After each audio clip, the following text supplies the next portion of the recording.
Hey everyone, and welcome to this explainer. I am absolutely thrilled to have you here today because what we're looking at is honestly, genuinely transformative. We're going to take some incredibly profound ancient wisdom from an 8th century Indian philosopher and monk named Shantideva, and we are going to unpack the whole shebang as a highly practical, everyday toolkit for our modern, chaotic, and let's face it, often very stressful lives. We're talking about his famous lightning parable. So if you've ever felt just completely overwhelmed by the daily grind, you are really going to want to pay close attention today. Because this completely changes how you view your own mind. Think about this for a second. Have you ever been trapped in a truly terrible mood? Like maybe you're stuck in awful traffic or you're dealing with just a deeply frustrating email from a coworker and you feel entirely consumed by it.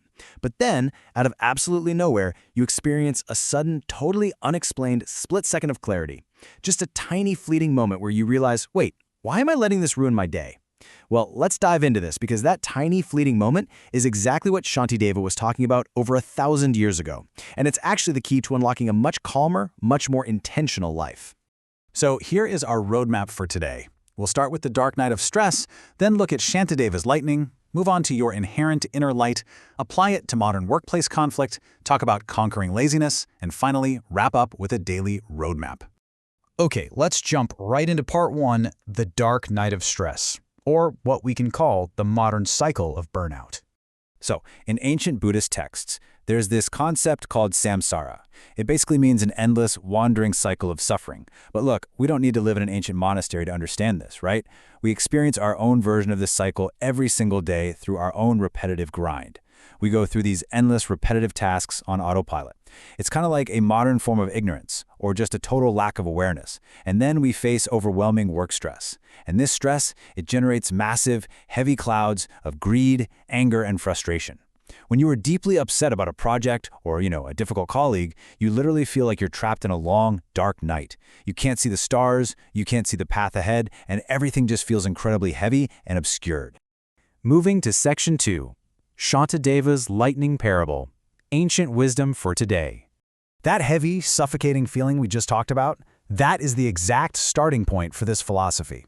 Think of our baseline state as a dark, cloudy night. It's thick with ignorance, work stress, and negativity. You can't see your hand in front of your face. But then comes the lightning flash. Shantideva wrote that, just as lightning illuminates a pitch-black sky for a fraction of a second, suddenly revealing the entire landscape, a moment of wisdom, goodwill, or sudden awareness flashes in our mind. It's an incredibly powerful moment, right? But it's also incredibly brief. The darkness immediately tries to swallow it right back up. Which brings us to Section 3, your inherent inner light and the true meaning of awakening. Now, when we talk about finding clarity or escaping that dark night, there is a totally, absolutely crucial shift in perspective we need to make here, especially if we want to grow personally. We have to redefine where this lightning is actually coming from. In the original source text, this lightning flash is often attributed to the power of the Buddha, or in Chinese, Fo Li. But, and this is so important, this is not about waiting for some external savior to reach down from the clouds and magically fix your bad mood. From a personal growth standpoint, this power is the awakening of your inherent inner light and awareness. It's an empowering spark inside your own mind. It's your own capacity for goodness and clarity trying to break through the clouds of your own stress. You already have the light. You literally just need to fan it into a flame. But because that light is so fleeting, the source text gives us a very clear, urgent directive. It says, if this mind flashes, immediately act, practice good, and make a vow. It may be the only chance for awakening. You cannot hesitate. When you get that split-second realization that you just don't want to be angry anymore, you have to seize it. If you don't grab that flash of lightning and act on it immediately, well, the clouds roll back in, the daily routine takes over, and you fall right back into the dark night. Let's look at Section 4, Modern Workplace Conflict, Seizing the Flash. So how do we actually do this in the real world? Let's talk about what it practically looks like to seize the flash when you're really under pressure. We can apply this ancient wisdom to a scenario I think we are all painfully familiar with. Picture this. You're sitting in a meeting. Maybe it's a toxic project review or a colleague is blatantly taking credit for your work.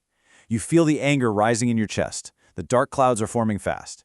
You might literally be thinking to yourself, I am so incredibly frustrated and angry in this meeting right now. You're on the verge of snapping, or maybe sending a really passive-aggressive email, or honestly just letting the negativity completely ruin the rest of your week. Okay, so the crucial point here is how you interrupt that cycle. And here are the 3 steps. Step 1, notice the cloud. Just identify that the anger is rising. Acknowledge it.